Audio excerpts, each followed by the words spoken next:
உங்கள் தொழிற்சாலை மற்றும் நிறுவனத்தின் மின்சார தேவையை வங்கி நிதி உதவியுடன் சொந்தமாக சோலார் பிளான்ட் அமைத்து முழுமையாக நீங்களே பூர்த்தி செய்து கொள்ளலாம். Velan infra project private limited, Chennai. 9842252166.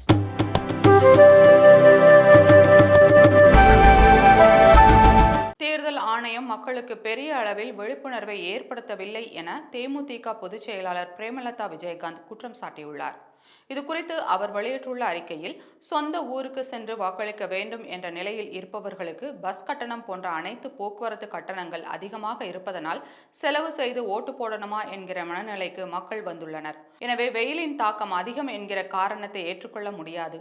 தேர்தல் ஆணையம் 100% ஓட்டு செலுத்த வேண்டும் என்று விளம்பரம் செய்தாலும் மக்களுக்கு பெரிய அளவில் விழிப்புணர்வை ஏற்படுத்தவில்லை. நாம் யாருக்கு ஓட்டு போட்டா என்ன மாற்றம் வரப்போகிறது என்கிற மனநிலைக்கு மக்கள் தள்ளப்படுகிறார்களா என்பது ஒரு கேள்விக்குறியாக இருக்கிறது. ஏற்கனவே வெற்றி பெற்றவர்களும் தொகுதி பக்கம் அதிகம் செல்வதில்லை. தொகுதி மக்களுக்கு கொடுத்த வாக்குறுதிகளையும் நிறைவேற்றவில்லை. அது மட்டுமல்லாமல் இன்றைக்கு நிலவுகின்ற வேலையின்மை, வறுமை, அன்றாட பிரச்சனைகளை தீர்ப்பதற்கு கூட ஆள் இல்லை.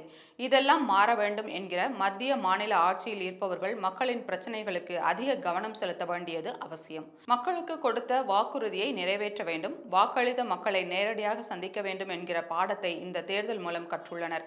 எனவே தேர்தல் ஆணையமும் காவல்துறையும் நீதித்துறையும் ஆட்சியாளர்களும் நம்பிக்கையையும் மக்களுக்கு வாக்களிப்பதன் அவசியத்தையும் இனிவரும் காலங்களில் உறுதியாக ஏற்படுத்த வேண்டும் என்று கூறியுள்ளார்.